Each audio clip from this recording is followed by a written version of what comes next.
du Québec. Le coronavirus est toujours présent. Des gens continuent d'être infectés, d'autres sont toujours au front pour nous soigner. Parce que nos proches, nos collègues et nos aînés continuent d'être à risque, nos efforts pour freiner la pandémie doivent continuer. On doit continuer de se laver les mains, de garder nos distances et de limiter nos déplacements. De plus, le port du masque est fortement recommandé dans les lieux publics. On continue de se protéger.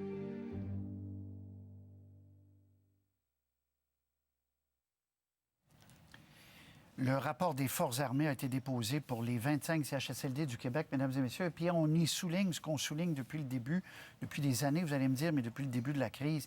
Il y a un manque cruel de main-d'œuvre dans les CHSLD. Monsieur Legault, Sébastien, rebonjour à vous. D'ailleurs, fait mention de ça dans son message Facebook de la journée. Oui, ça faisait longtemps qu'on n'avait pas entendu d'appel à la mobilisation pour aller travailler dans les CHSLD. Bien là, M. Legault le fait, cet appel. Regardons son message. Donc, on continue d'avancer dans la bonne direction, mais on a encore besoin de plus de personnel dans nos CHSLD. Pour ceux qui peuvent prêter main forte, on peut vous offrir un travail bien payé et très enrichissant au plan humain. J'invite les Québécois à y penser très sérieusement.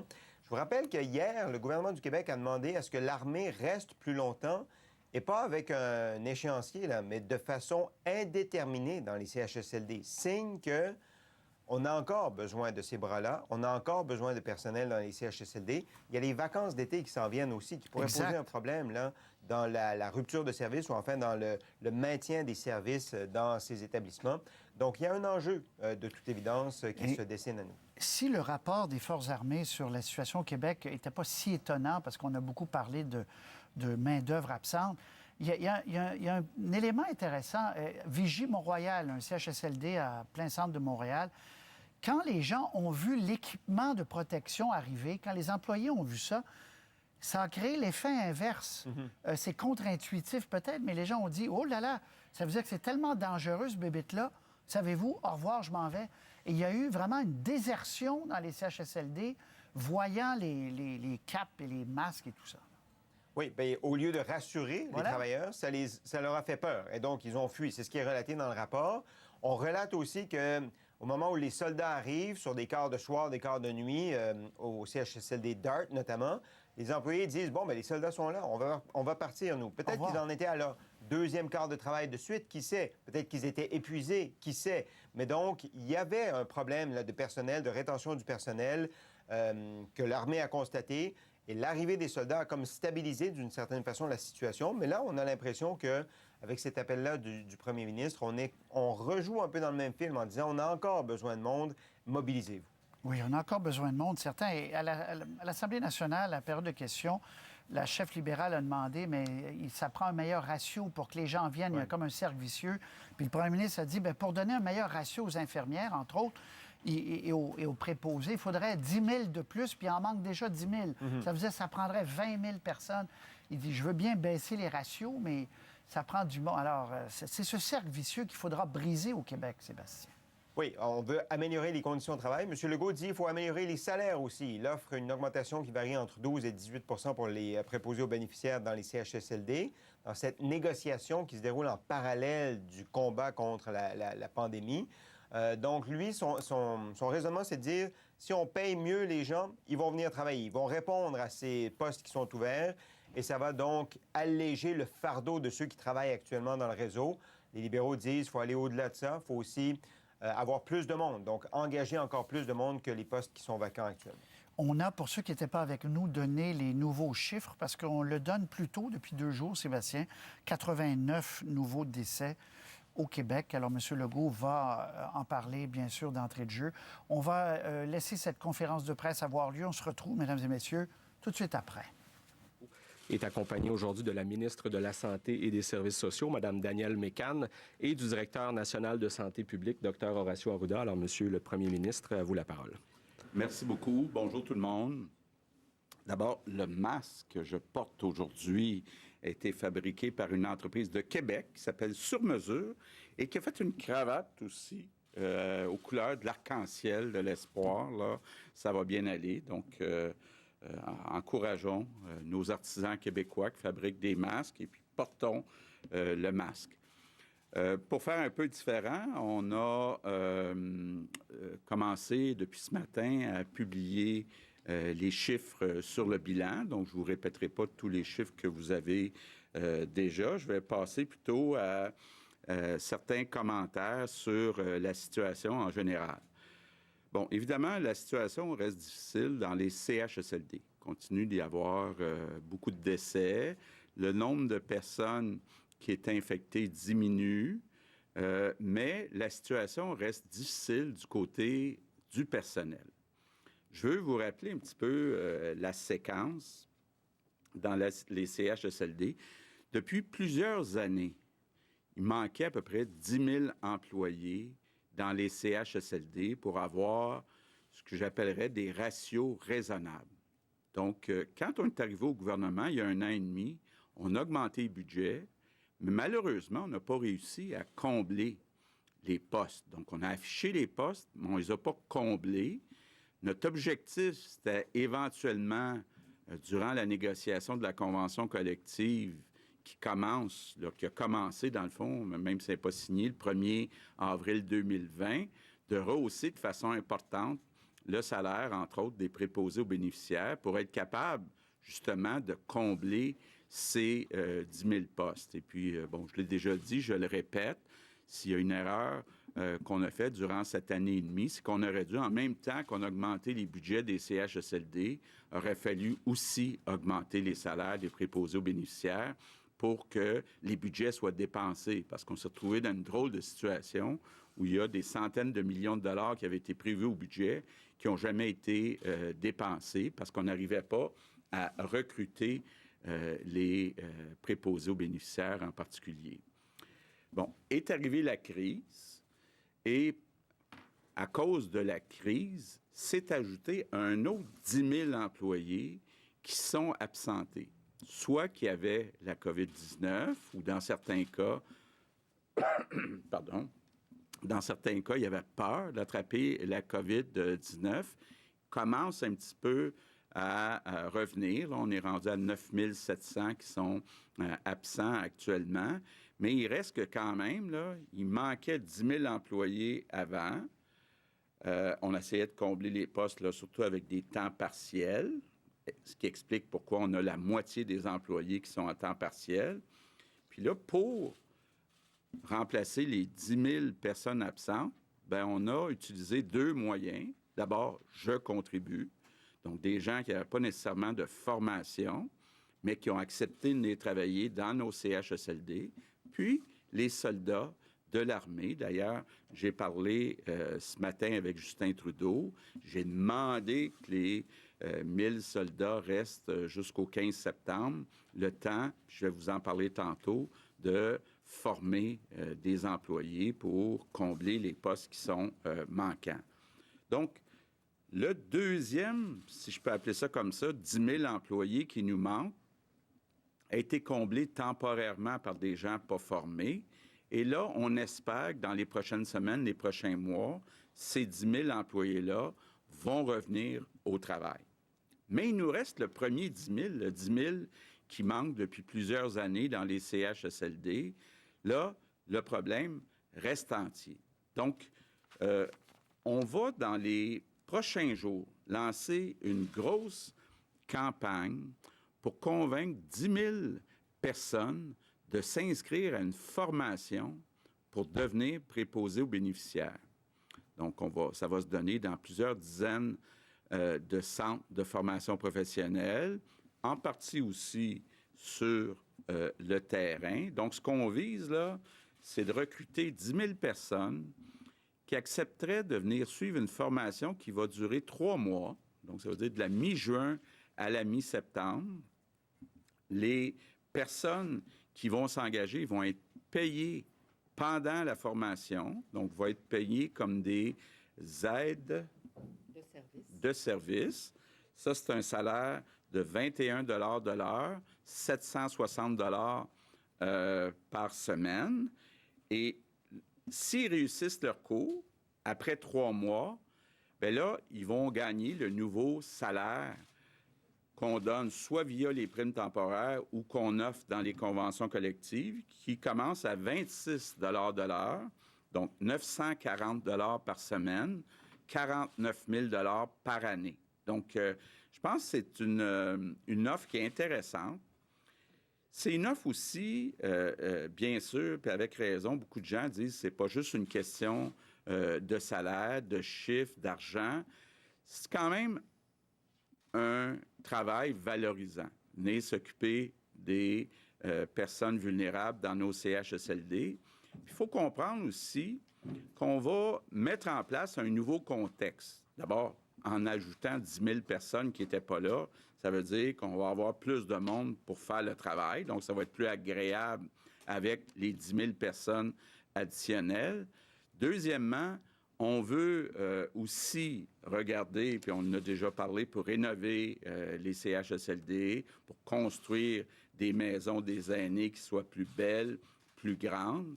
Et je le disais déjà à quelques reprises à ceux qui me posaient la question, on n'exclut pas, si 10 000 employés de plus, ce n'est pas suffisant, d'augmenter encore davantage les ratios. On ne l'exclut pas, mais on va convenir là, qu'on a tout un défi devant nous autres de trouver 10 000 personnes qui acceptent de venir travailler à temps plein.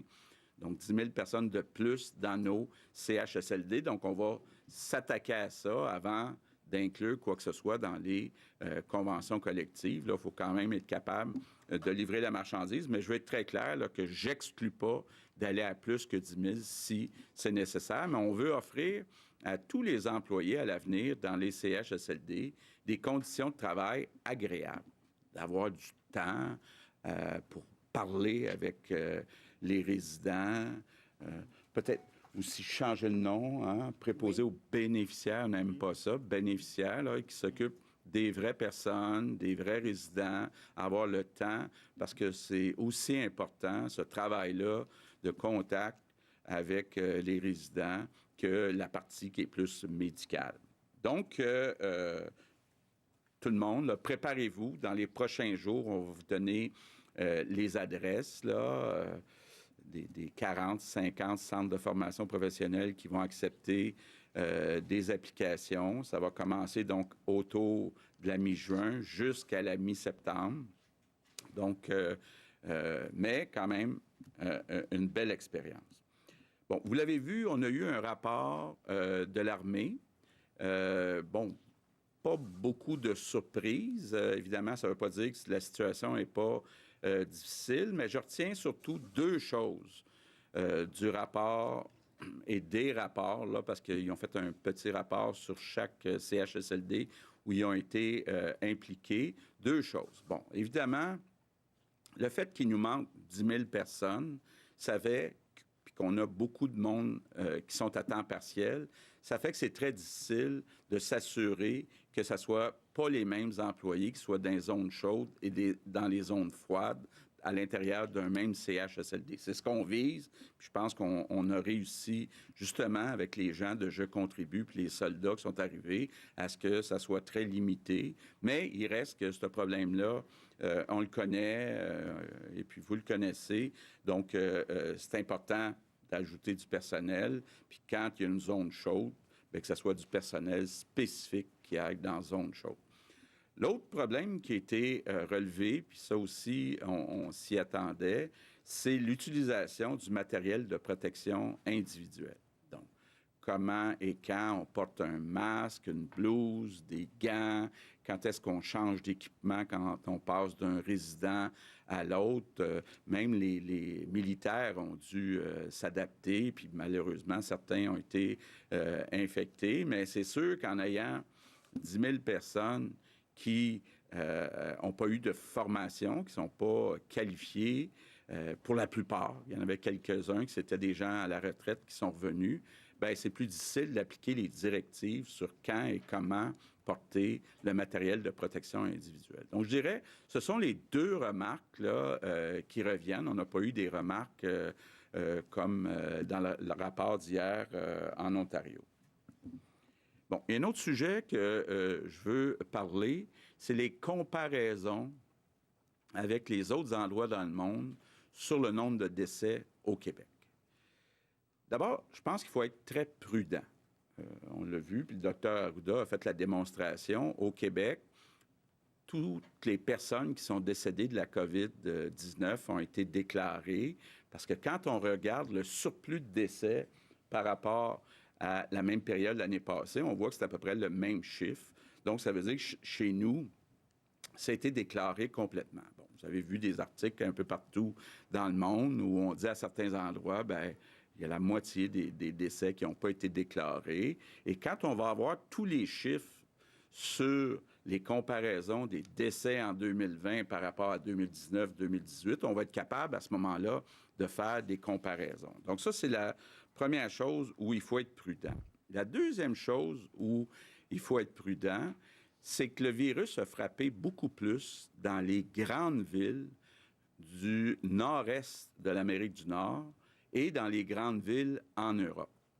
Puis quand on regarde les grandes villes du nord-est nord-américain et la plupart des grandes villes en Europe, on a un nombre de décès par million d'habitants qui est comparable au Québec, même dans certains cas, pire qu'au Québec. Donc, je parle entre autres de villes comme New York, Boston, Chicago, Détroit, Philadelphie, Washington, D.C., Londres, Paris, Madrid. Si vous allez voir les chiffres dans ces villes-là, c'est tout comparable ou pire à ce qu'on a vécu à Montréal. Il y a une exception, c'est Toronto.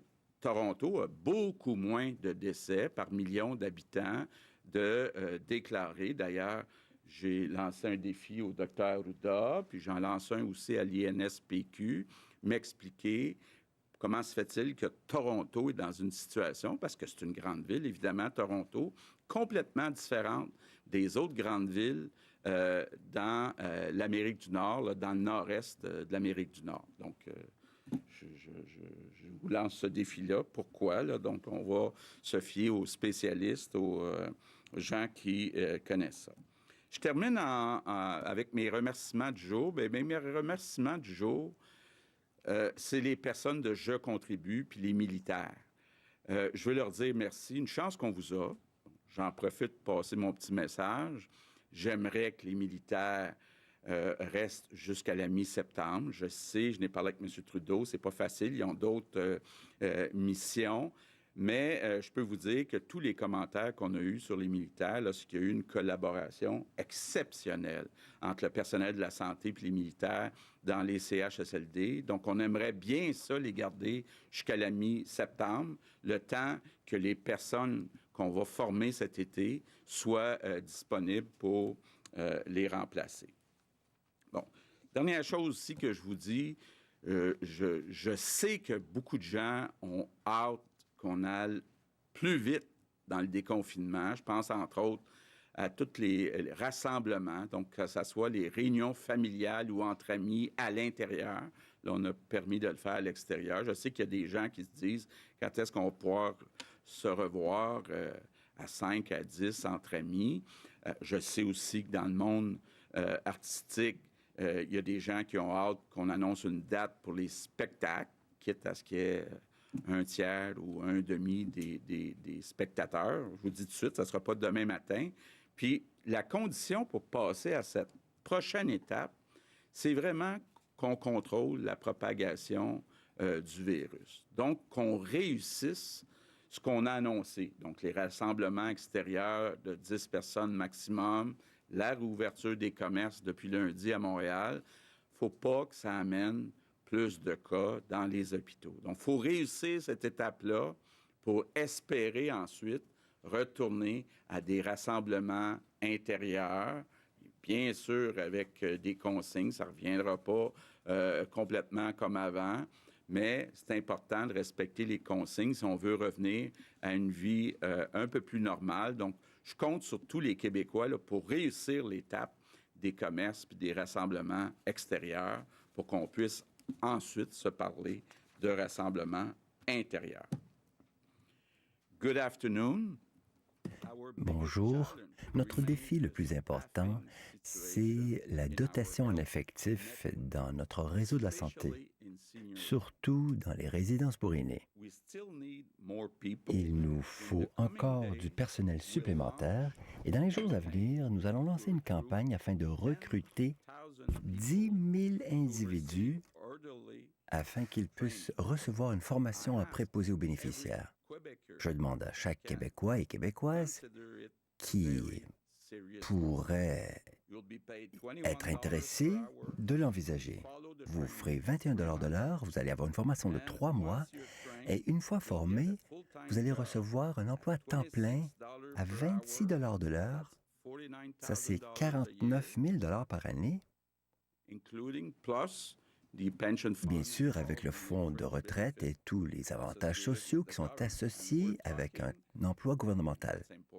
Et il est question d'un travail nourrissant qui change la vie des gens.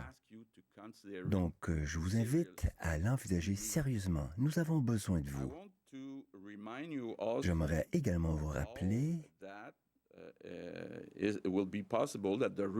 que le retour à une vie un peu plus normale sera rendu possible si nous suivons les consignes sanitaires de la santé publique. Il faut se rappeler de la distance, il faut porter un masque et je compte sur vous tous et toutes et merci. Merci, Monsieur le Premier ministre. Alors, pour la période des questions en français, nous allons débuter aujourd'hui avec Marco Bélair-Sirino, Le Devoir. Oui, bonjour à vous tous. Monsieur le Premier ministre, comment décrivez-vous l'utilité du rapport des Forces armées canadiennes pour votre gouvernement, mais également pour le gouvernement fédéral, à qui j'imagine il était d'abord destiné? Puis, est-ce que les Forces armées canadiennes ont outrepassé leur mandat en amassant des informations et en faisant rapport au gouvernement fédéral? Bien, je pense que c'est dans l'habitude de l'armée canadienne, quand ils ont un mandat, que ce soit pour des inondations ou quoi que ce soit, qu'il y ait un rapport à la fin. Bon, on n'est pas à la fin, là, mais en tout cas, moi, je l'espère qu'on n'est pas à la fin, puis c'est ce que j'ai bien dit à quelques reprises. J'ai au moins 3-4 fois ce matin à Justin Trudeau.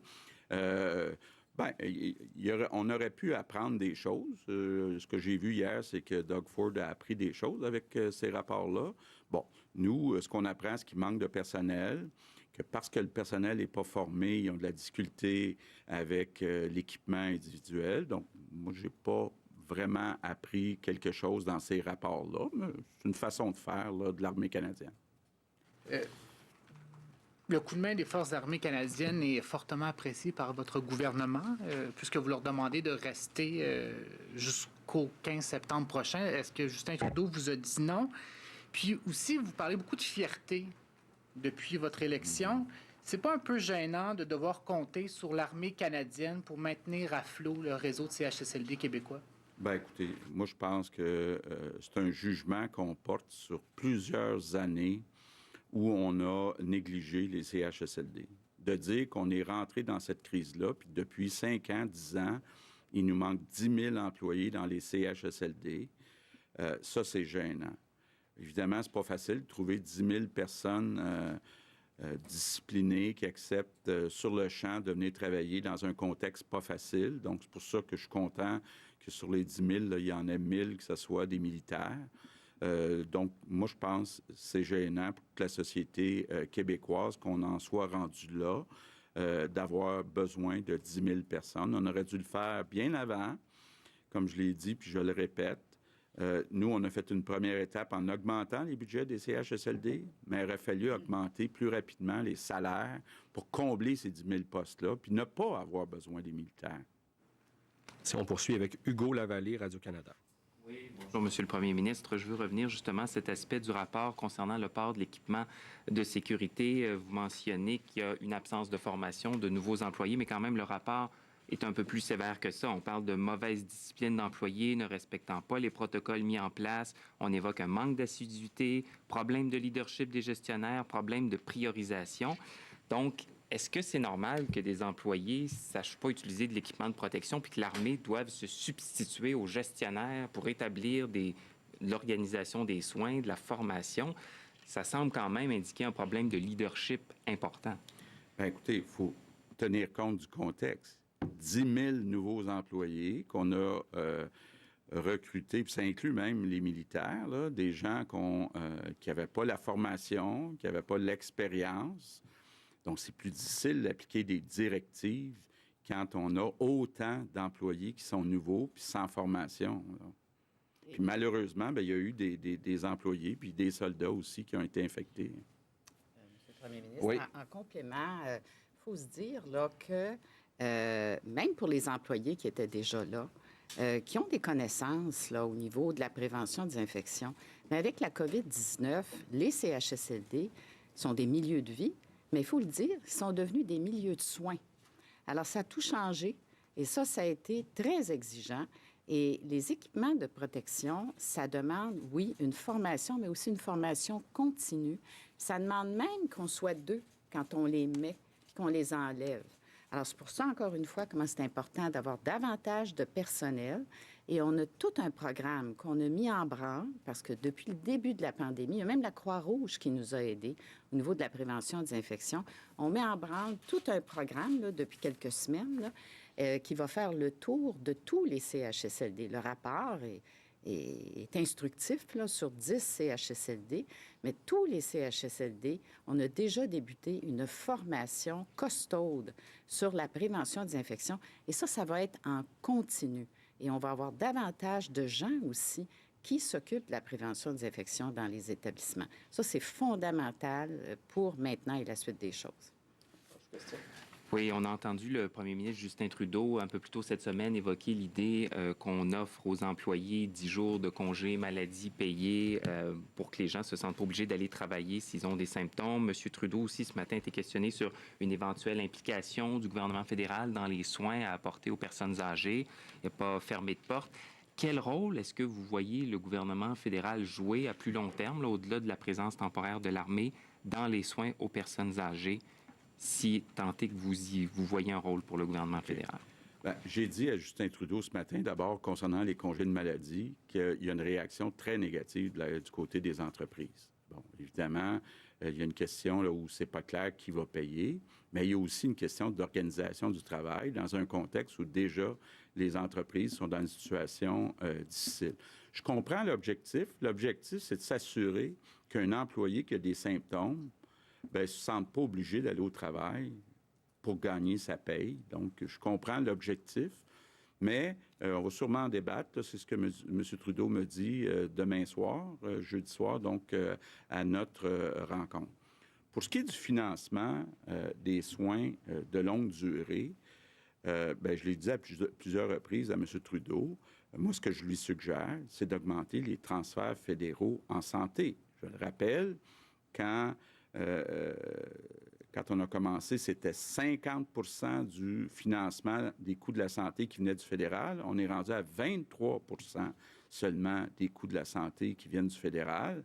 Donc, c'est un fardeau très lourd sur les budgets des provinces parce que les budgets en santé ont augmenté plus rapidement que l'inflation, à peu près dans toutes les provinces depuis les 10 dernières années. Donc, c'est malheureux, là, puis en plus, on veut couper de 5 à 3% la croissance, alors qu'avec le vieillissement, avec les nouveaux médicaments, les nouvelles technologies, il y a une augmentation pour garder les mêmes services là, d'au moins 5%. Donc, on fait des pressions importantes, tous les premiers ministres de toutes les provinces, pour que si vraiment le gouvernement fédéral puis M. Trudeau veulent aider au financement des soins de longue durée, mais qui augmentent les transferts fédéraux en santé aux provinces. D'Olivier Bossé, Le Soleil. Vous dites le plan de formation de 3 mois, vous cherchez 10 000 personnes. C'est fantastique, mais ça a tout pris pour en trouver 10 000. Ça ne pourra pas être ces 10 000-là parce que ces 10 000-là vont déjà être au travail. Où est-ce que vous allez pêcher ces personnes-là? Ça pourrait en partie être... en tout cas, il y a une partie qui pourrait être dans les 10 000. Nous, on est inquiets un peu là, que ces gens-là quittent trop vite parce qu'il y en a qui avaient un autre emploi. Bon, il y en a qui ont perdu leur autre emploi. Mais ça va faire partie des personnes à qui on va offrir de dire, on va vous payer pendant votre formation pendant 3 mois. Il y a une partie, là, on est en train, avec Jean-François Roberge, de regarder quel pourcentage va être fait dans les centres de formation professionnelle, puis quelle partie va être faite dans les CHSLD. Donc, ça pourrait en partie être ces personnes-là. Mais effectivement, c'est un énorme défi, là. J'ai demandé à mes gens de mettre en place une grosse campagne de promotion.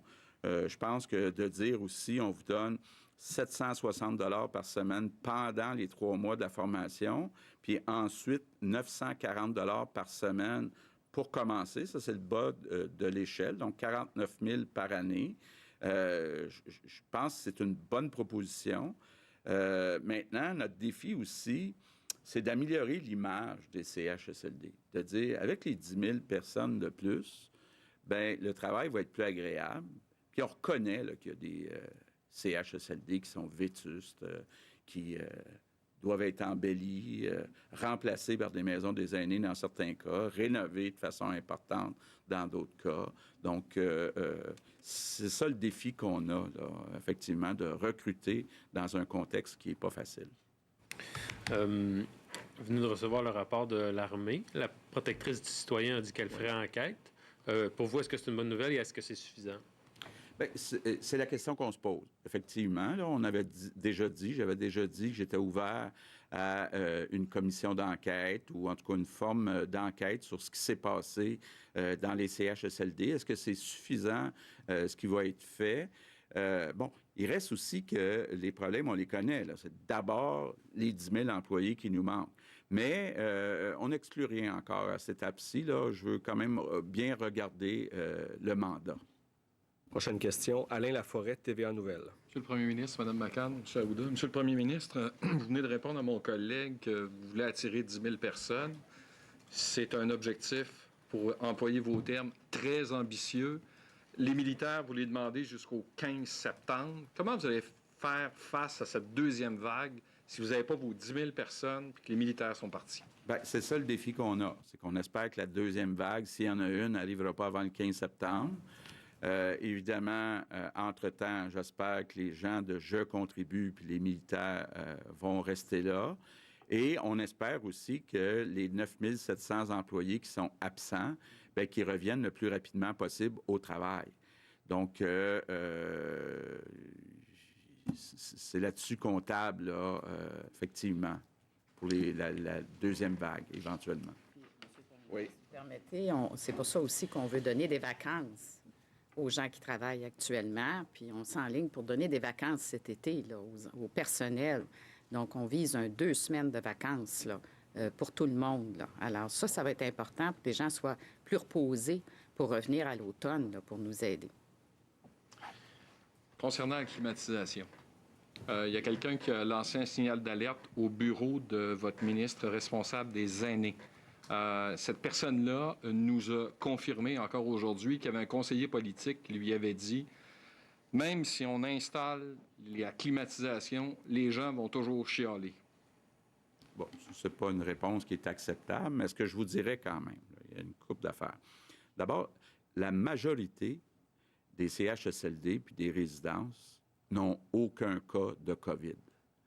Puis dans toutes ces résidences-là, il y a une aire commune là, qui est climatisée ou avec un lieu de fraîcheur. C'est ce qui était prévu avant la COVID, qu'on puisse au moins, les journées de canicule, amener durant le jour les patients dans cette zone-là. Maintenant, les indications ou les fournisseurs qui se proposaient pour aller faire des installations en plein milieu de la crise il y a un mois, bien, il y avait 2 bonnes raisons de ne pas l'accepter. Première raison, c'est qu'on veut pas faire rentrer, on voulait pas faire rentrer le virus, donc c'était pas le temps de rentrer du monde pour venir faire des installations. Puis deuxièmement, les directives de la santé publique puis de l'INSPQ étaient pas claires à savoir si ça amenait pas un danger additionnel plus grand que de mettre des ventilateurs, des climatisateurs, en tout cas. Climatisé ou ventilé. Donc, là, on a eu lundi l'accord pour dire qu'il y a plus d'avantages que de désavantages. Donc, dans les résidences où il y a des cas de COVID, donc où on peut pas, où c'est plus difficile d'utiliser les zones communes qui sont climatisées, bien, on va installer rapidement. Mais on va le faire en étant prudent. Ça complète maintenant au tour de Tommy Chouinard, La Presse. Monsieur le Premier ministre, je vais revenir sur le rapport de l'armée. Comment se fait-il qu'on se retrouve encore dans certains CHSLD à avoir une quantité insuffisante de matériel de protection? Bien, c'est une bonne question. C'est vrai qu'au début... Bon, d'abord, ce qui est important, là, au total, au Québec, moi, je l'ai suivi à chaque jour depuis le début de la crise. On n'a jamais manqué d'équipement, que ce soit des blouses, des gants, des masques chirurgicaux, N81. On n'a jamais manqué. Par contre, au début, il y avait un problème de distribution, en particulier dans des établissements privés. Donc, ils ne levaient pas la main pour dire qu'il manque d'équipement. Donc, il y a eu un problème de distribution. J'ose espérer que ça a été réglé, ça. Je sais pas si tu as ajouté, Daniel. Bien, c'est sûr que dans le rapport, il y a quelques endroits où il y a probablement encore un problème de logistique et on le règle là, actuellement. Mais moi, ce que j'ai remarqué dans le rapport, c'est davantage comment on porte l'équipement de protection qui a été soulevé comme problème. Et évidemment, ça aussi, il faut le régler. Puis c'est pour ça qu'on a des équipes là, qui forment et qui suivent ces établissements-là. Mais question de disponibilité des équipements de protection, on a ce qu'il faut. D'ailleurs, on a envoyé dernièrement des règles très, très claires, visières, masques, blouses, dans tous les CHSLD, sauf ceux qui sont en zone froide à l'extérieur de la CMM. Alors, tout le monde dans les CHSLD doivent porter ces équipements-là. Donc, les situations, s'il y en a encore, là, on y voit maintenant. Les militaires ne sont pas nécessairement des administrateurs d'établissements, on s'entend. Sauf qu'ils ont bien constaté qu'à plusieurs endroits, il y avait manifestement des problèmes de gestion. Où on disait le gestionnaire, c'est parce qu'il gère 2, 3 établissements en même temps. Les directives, ils ne descendent pas. Ils voyaient très clairement des conflits sur la gestion des horaires. Puis là, il y avait même des guerres internes. Là, c'est ce qu'on lit dans le rapport. Quel enseignement tirez-vous de ces conclusions-là et qu'est-ce que ça pourrait vous amener à faire? Bien, c'est quelque chose que j'ai déjà dit à quelques reprises. C'est que les coupures de l'ancien gouvernement dans la gestion, c'est vrai qu'il y avait peut-être trop de bureaucratie, puis qu'une partie, c'était normal de l'enlever. Mais on est peut-être allé trop fort. Moi, je pense que dans chaque établissement, il devrait y avoir un patron, une patronne. On ne peut pas avoir un patron, une patronne qui s'occupe de 3 établissements. Donc ça va faire partie des changements qu'on va faire dans les prochains mois. Bien, c'est quelque chose qu'on savait déjà. Geneviève Lajoie, Journal de Québec, Journal de Montréal. Bonjour. Je vais vous poser une question sur un autre sujet, M. Legault, puisqu'on n'a pas eu le temps de vous parler sur d'autres sujets aujourd'hui. Comment on va faire pour savoir ce que les actionnaires vont faire avec le 200 millions de dollars US que vous accordez au cirque et en quoi le fait d'offrir cette aide-là aux actionnaires sert les éventuels acquéreurs québécois? OK. Bon. Effectivement, là, c'est pas un dossier qui est simple, c'est complexe. Puis je pense que la proposition qu'on a faite est brillante.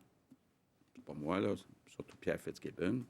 Mais ce qu'on fait, c'est qu'on dit aux actionnaires, d'abord, c'est important, éventuellement, de ramener le contrôle au Québec. Ça, c'est important.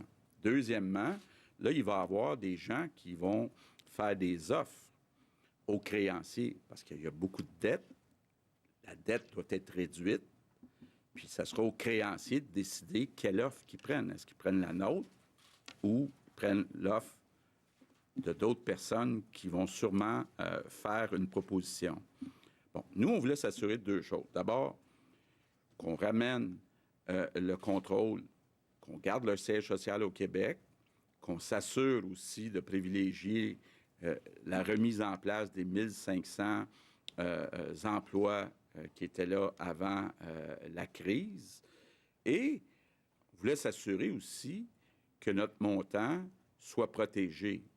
Donc, c'est important là, de savoir que c'est un prêt avec intérêt qui est fait, puis là, on ne peut pas rentrer trop dans le détail, mais d'une façon avec les actionnaires où notre argent est protégé. Okay? C'est un prêt, ce n'est pas une subvention de 200 millions. Maintenant, si c'est nous qui gagnons l'offre, bien, on va pouvoir discuter, M. Pellado, M. Laliberté, tous les Québécois qui pourront être intéressés à l'acheter, bien, Investissement Québec aura comme une proposition qui fait qu'on a une option pour prendre le contrôle du cirque basée sur les bénéfices des prochaines années. Donc, ça veut dire, techniquement, si les bénéfices sont élevés, on va payer plus cher. Si les bénéfices ne sont pas élevés, on va payer moins cher. Donc, je pense que c'est une belle entente qui va pouvoir être cédée à un groupe québécois éventuellement. Mais là, on donne la chance aux actionnaires pendant quelques années de nous démontrer qu'ils sont capables de ramener la rentabilité au cirque, puis le montant qu'ils recevraient dans le cadre de l'option d'achat serait proportionnel à leur succès. Donc, je pense que c'est gagnant-gagnant. On leur donne quelques années pour réussir. S'ils réussissent, ils vont avoir un bon prix. S'ils ne réussissent pas, ils n'auront pas un bon prix, mais nous autres, on va avoir un bon deal. Et on va ramener le contrôle québécois. Mais je ne peux pas aller plus loin que ça, là. La question s'adresse à M. Arruda. Est-ce que lorsque vous donnez une autorisation de déconfinement d'un secteur en particulier, est-ce que l'annonce en est faite automatiquement?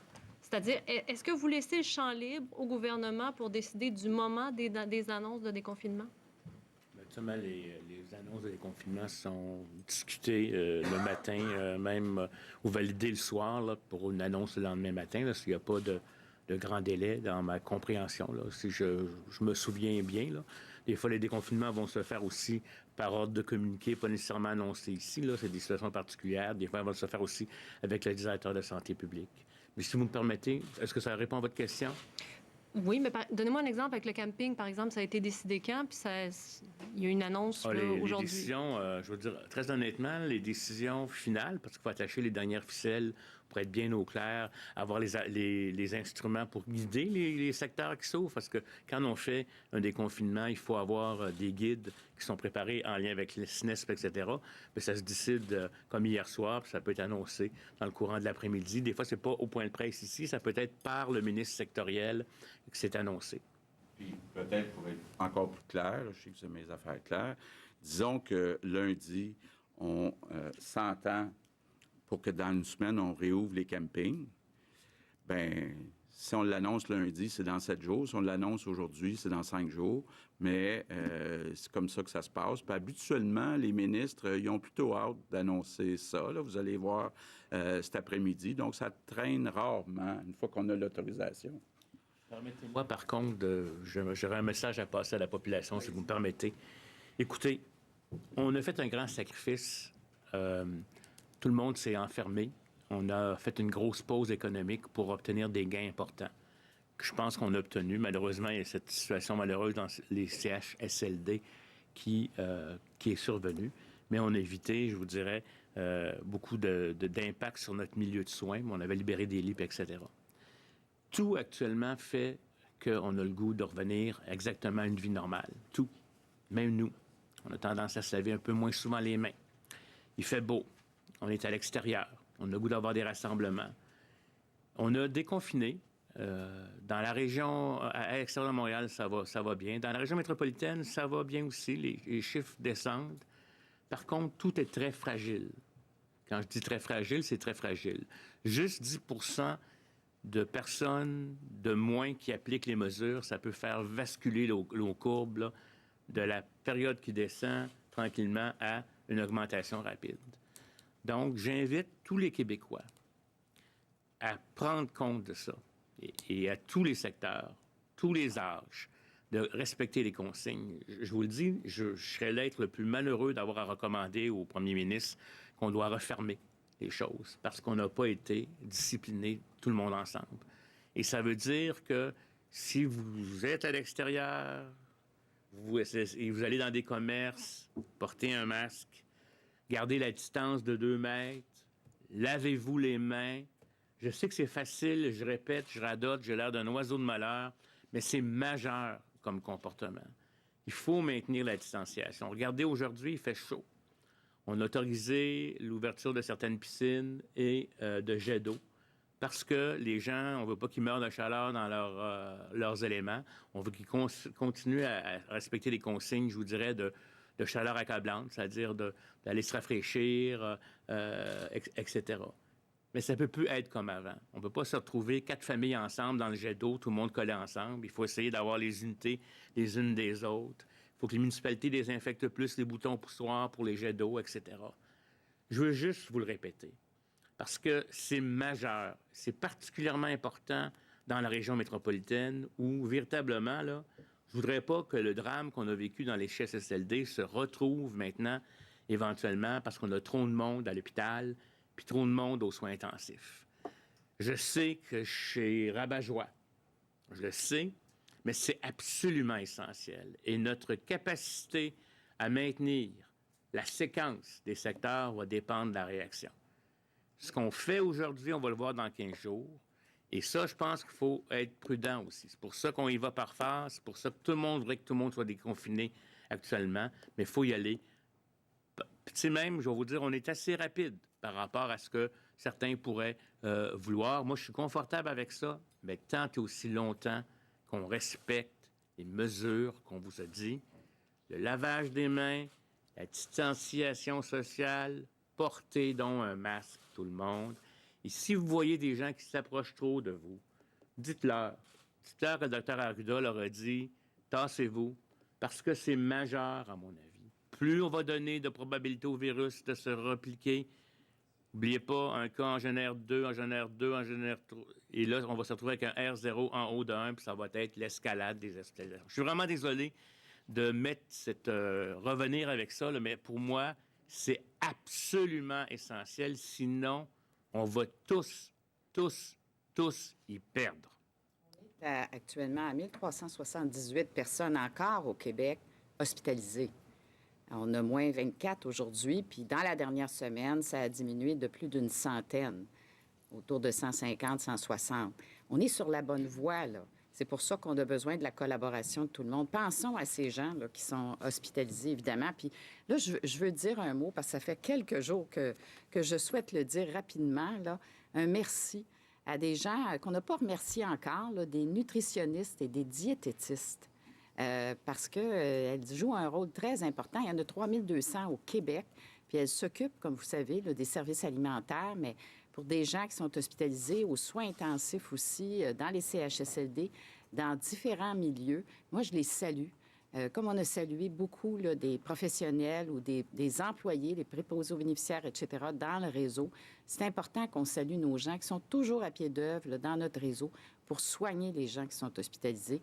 On espère que les hospitalisations vont continuer de diminuer, grâce à vous d'ailleurs, grâce à la population. Prochaine question, Patrice Bergeron, La Presse canadienne. Bonjour à vous trois. Justement, Dr Arruda, puisque vous en parliez, ma question portait là-dessus. Le déconfinement avance à grands trains. Et est-ce qu'il est possible d'avoir actuellement des mesures de l'indice de transmission communautaire, le fameux R0 dont vous parlez, mais hors des CHSLD, pour Montréal, pour Québec, pour les régions? Quel est-il actuellement, là, cet indice? L'information qu'on a, puis il va y avoir d'autres présentations qui vont être faites sous peu, là. Vous allez le convoquer. Le R0 est encore en bas de 1 dans la région métropolitaine, mais très près de 1. OK? Donc, puis je dirais que des discussions que j'ai eues avec le Dr Drouin, notamment en lien avec certains quartiers chauds dans le nord de Montréal, démontraient qu'une tendance à la baisse de la transmission communautaire. Donc, on est dans bonne perspective. On teste plus, donc on va trouver plus de cas. On teste plus les contacts de cas symptomatiques, donc on va peut-être être capable de mieux contenir des éclosions.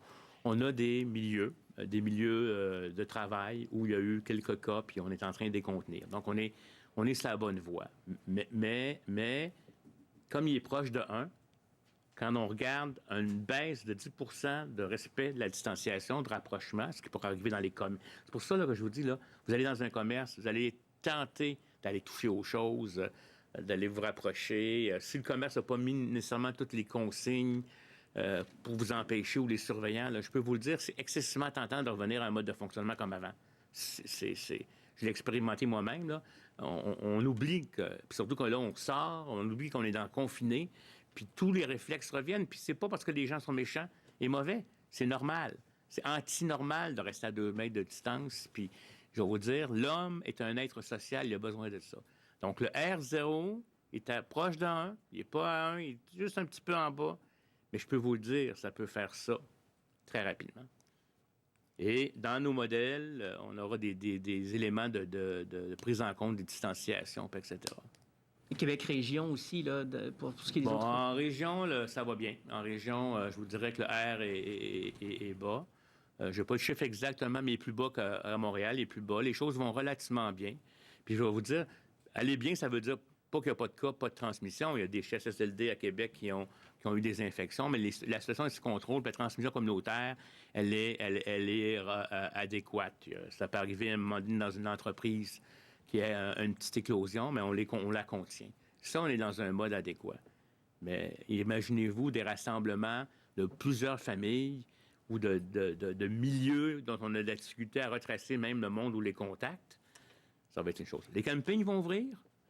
Peut-être, je sais pas. Il y a un jour. Mais les rassemblements qui pourraient venir, il faudrait vraiment qu'on s'organise pour que les gens respectent cet élément-là. Vous savez, là, une des raisons pour lesquelles on diminue, c'est la volumétrie, mais aussi la probabilité que des contacts étroits entre les gens se fassent. Puis il y a des contextes où c'est plus fun de le faire. Je comprends. Moi aussi, j'aime ça. Mais il faut pas. Faut pas.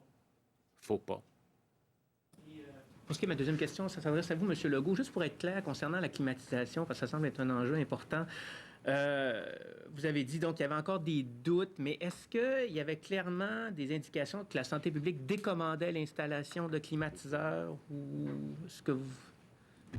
Non, on n'avait pas ces indications-là, dans le sens que vous dites, là, mais on est dans une situation nouvelle et il faut tenir compte, évidemment, de la propagation du virus. Donc, c'était fondamental d'attendre les recommandations de la santé publique là-dessus. Puis, comme on le disait, vous vous souvenez dans quelle situation on était en avril, là, on avait beaucoup d'enjeux sur lesquels on a pris un peu plus de contrôle, là. Mais ce que je peux vous dire aujourd'hui, c'est qu'on procède très rapidement. D'ailleurs, les établissements qui ont de la climatisation, actuellement, tout est parti, là, hein, avec l'avis de la santé publique, là, les climatiseurs dans les chambres, où est-ce qu'on en avait déjà, et qui existent dans les corridors, les zones, tout ça est parti. Mais on veut aller plus loin. On va aller plus loin et avec la ministre responsable des aînés, on va travailler à ce que très rapidement, parce que tout se fait rapidement maintenant, dès le 1er juin, là, on a le plan des établissements qui se met en branle. Puis on a plusieurs avenues. On a vraiment des avenues, à l'intérieur des établissements, il y a différents systèmes, là, que je ne vais pas faire la liste, là, ils sont connus dans le domaine. Il y a des systèmes qu'on peut mettre de l'extérieur avec une génératrice. Puis on examine d'autres avenues aussi. Alors moi, je peux vous dire, là, qu'on est confiant que cette année, au Québec, là, dans les CHSLD, la climatisation, là, elle va être optimale. Complète avec Louis Lacroix, Cogeco Nouvelles. Monsieur le Premier ministre, Mme McCann, Dr Arruda, je veux vous mettre au fait d'une situation qu'il y a quelques personnes qui m'en ont parlé de ça et, entre autres, j'ai un courriel d'une personne qui est assez touchée par une situation. Il dit « Mon père est en fin de vie après un long combat contre le cancer de l'œsophage. Les médecins disent qu'il ne passera pas l'été.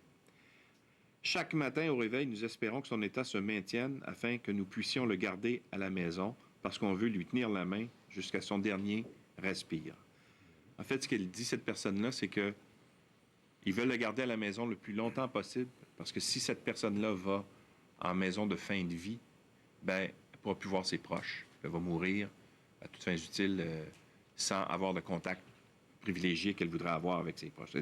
On dit, les règles sont claires dans les maisons de fin de vie, pas plus d'une personne à la fois pour un maximum de 3 personnes par malade. À tous les jours, le cœur me serre à entendre les centres d'achat et les salons de coiffure qui ouvrent, les camps de jour qui reprennent, le déconfinement qui va bon train. Qu'en est-il des maisons de fin de vie? En fait, ce qu'ils demandent, c'est ce qui est possible de desserrer un peu les règles pour que ces gens-là puissent avoir le contact avec leurs proches.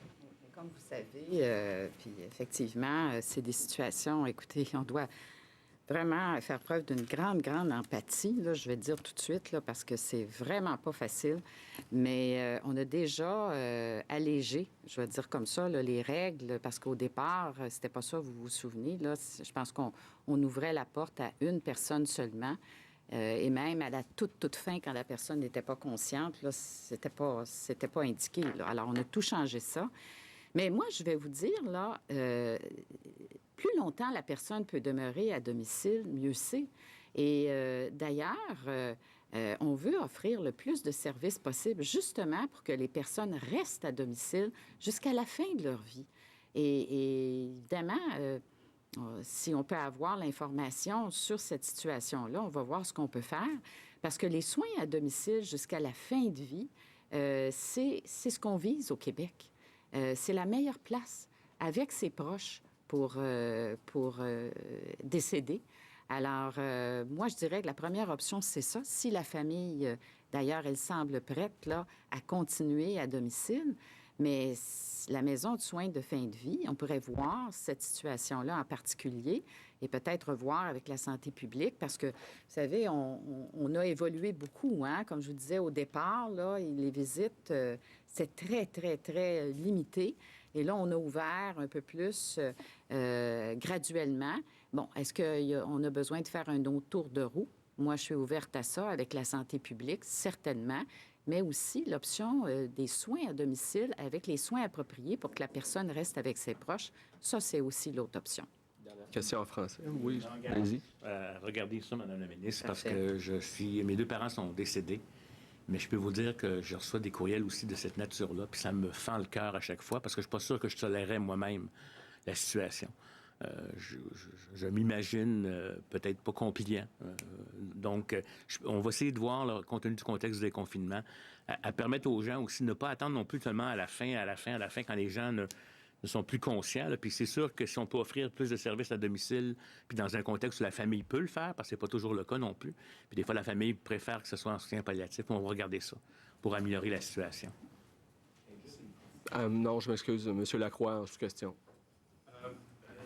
Ma question s'adresse à Mme McCann parce qu'on parle beaucoup de la deuxième vague qui s'en vient, possiblement à l'automne.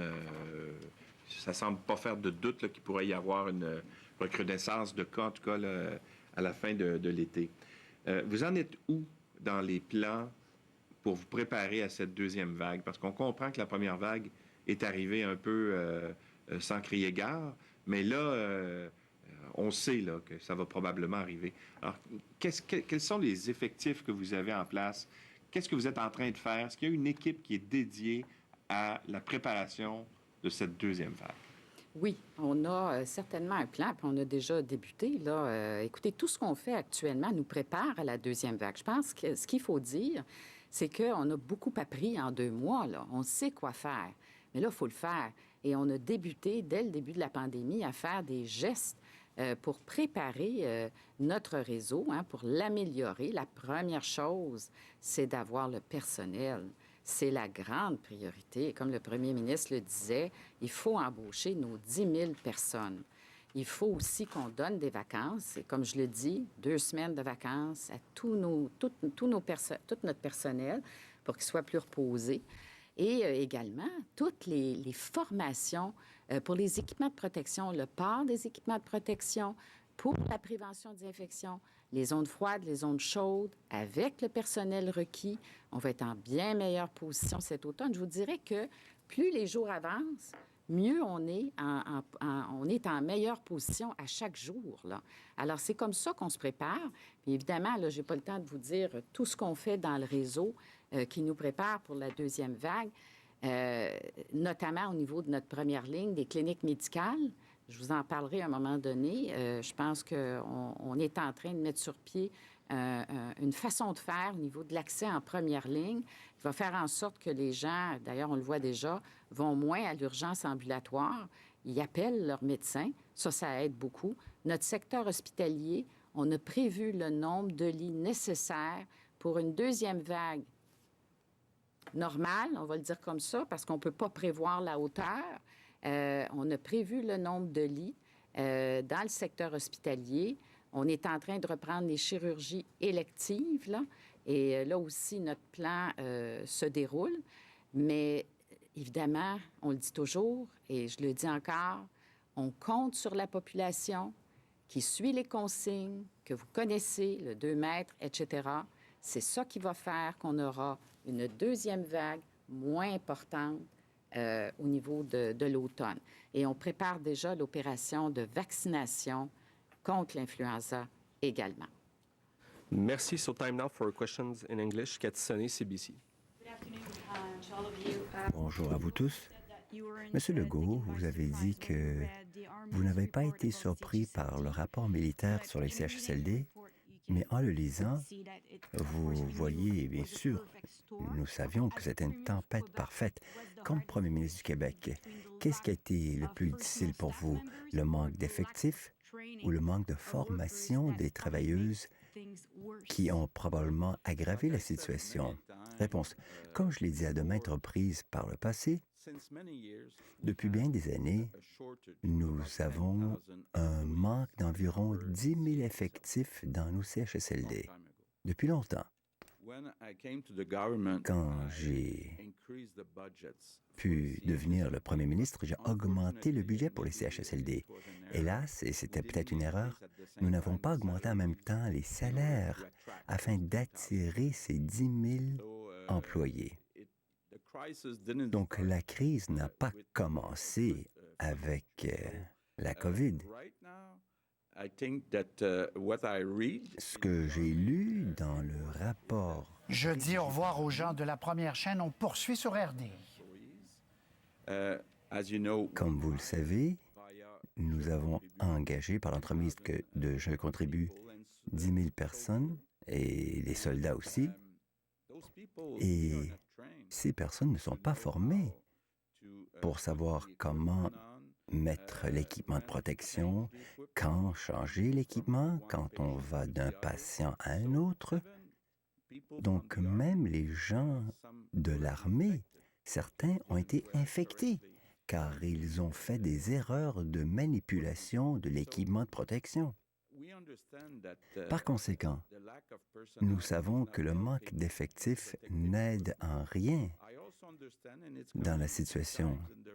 Et le rapport le mentionne à plusieurs reprises, à savoir de s'assurer que les mêmes personnes ne passent pas de zone froide à zone chaude.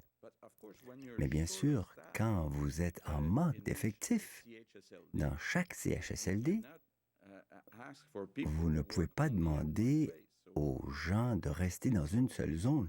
Donc, la situation s'améliore, mais c'est encore très difficile. Alors, bien sûr, c'était comme une tempête parfaite, comme vous l'avez dit, car nous avions 10 000 personnes qui manquaient à l'appel dès le début. Donc, ça partait mal. En plus, certains employés ont été infectés et un autre 10 000 qui sont absents. Donc, c'est vraiment difficile. C'est pourquoi j'ai demandé à M. Trudeau ce matin si nous pouvions garder les effectifs militaires jusqu'au 15 septembre. Nous essayons d'avoir 10 000 personnes qui accepteraient d'être payées pour être formées dans les 3 prochains mois et commencer à travailler dès septembre à temps plein. Ces personnes seraient payées 760 $ par semaine pendant la formation et 940 par semaine après, s'ils réussissent leur formation. Question. En parlant de M. Trudeau, il veut soulever la question des résidences pour aînés. Le fédéral veut aider. De votre côté, vous dites de l'argent. C'est tout, rien de plus. Mais vous n'êtes pas en mesure de juste demander de l'argent. Réponse. Nous avons une position unanime, tous les premiers ministres provinciaux. Nous ne sommes pas contents devant le fait que le gouvernement fédéral finançait la santé à 50 % par le passé. Et maintenant, ils sont rendus à entre 20 et 25 % selon la province. Au Québec, c'est 23 %. Donc, ce que nous disons, c'est que nous savons qu'à chaque année, les dépenses pour maintenir les mêmes services augmentent par plus que le taux de l'inflation. Et maintenant, en plus d'être à 23 % du financement total, M. Trudeau voulait réduire de 5 % l'augmentation à 3 % d'augmentation par année. Par conséquent, nous tous, comme premiers ministres provinciaux, nous disons à M. Trudeau, si vous voulez vraiment nous aider pour les résidences à long terme, augmentez vos transferts de la santé à toutes les provinces.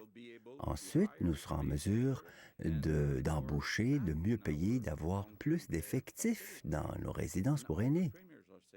Et les CHSLD et tous les provinces disent la même chose. Question. Monsieur Arruda, Vous avez parlé du R0, c'est tout près de 1 à Montréal. Et pourtant, vous dites également que 10 de personnes qui ne respecteraient pas les consignes pourraient tout faire basculer. Réponse exacte. Question. Vous avez eu des modélisations de projection de l'évolution du virus. Pourriez-vous nous dire, s'il vous plaît, est-ce que vos modèles tiennent toujours pour le mois de juin à Montréal et dans la province dans son ensemble? Étant donné ce que vous venez de dire, est-ce que vos modèles sont toujours fiables? Réponse. Vous écoutez, les modèles restent des modèles. Ce sont des limites de la qualité des données. Il n'y a pas de données parfaites. Et même les gens qui connaissent les statistiques, les scénarios évoluent et changent. Mais nous sommes encore en mesure de suivre la courbe si nous respectons la distance, malgré le déconfinement. Cela veut dire qu'on ne retourne pas à la vie antérieure. Vous lavez les mains, vous maintenez le 2 mètres au maximum, surtout avec les autres familles. Vous vous servez d'un masque quand vous vous rendez dans les magasins, car là, vous aurez le réflexe normal de ce que vous faisiez avant. Être à côté de quelqu'un pour aller chercher cette paire de pantalons ou cette poire. Donc, sans masque, cela complique la chose. Donc, nous n'aurons pas d'éclosion communautaire si on respecte les consignes. Et le R0 pourra augmenter. Et quand le R0 augmente, cela veut dire que chaque cas, en fait, R0 tout près de 1 ou 1, c'est une personne infecte une seule autre. Mais si on a plus de communication et pas de distanciation, une personne peut infecter 2 personnes. Les 2 autres, c'est 2 autres, ça fait 4, ça fait 8. Et là, il y a la courbe exponentielle. Quoi? Une explosion de cas. Donc, même si ce sont des jeunes personnes, où il y a encore des aînés qui n'ont pas encore été malades, ils peuvent tomber malades. Et on l'a vu dans les CHSLD. Et ça a fait déborder trop facilement le système de santé. I'm not talking about CHSLDs, I'm talking about in the community. We didn't have that pressure that we have to see. Alors voilà, mesdames et messieurs, pendant qu'on enregistre 541 cas de plus au Québec, 89 morts, je vous emmène à Vancouver. Je ne sais pas, vous entendez la furie du géant chinois déjà, parce que Meng Wanzhou a perdu. C'était une étape importante. Elle plaidait que le crime dont on l'accuse aux États-Unis n'est pas considéré comme un crime au Canada. Donc, elle voulait faire arrêter, stopper la procédure d'extradition vers les États-Unis. Elle a échoué puisque la juge estime que le crime dont on l'accuse aux États-Unis, d'avoir fait affaire illégalement avec l'Iran, est considéré comme une fraude également au Canada. Alors, échec important pour l'équipe de Meng Wanzhou qui est déboutée en cours. Les Chinois qui attendaient ça avec impatience, elle, bien sûr, mais les Chinois. Et je peux vous dire que les relations canado-chinoises au cours des prochaines heures, des prochaines journées, vont être extrêmement difficiles parce que les Chinois ont toujours dit qu'ils comptaient sur une libération rapide de Meng Wanzhou, ce qui n'arrivera pas. Je vous rappelle qu'elle est assignée en résidence, donc elle n'est pas emprisonnée, mais elle est assignée en résidence avec un appareil électronique à la cheville. Christian Latreille aura tous les détails avec notre collègue Kim Vermette à Vancouver, mais c'est une nouvelle importante qui vient de tomber.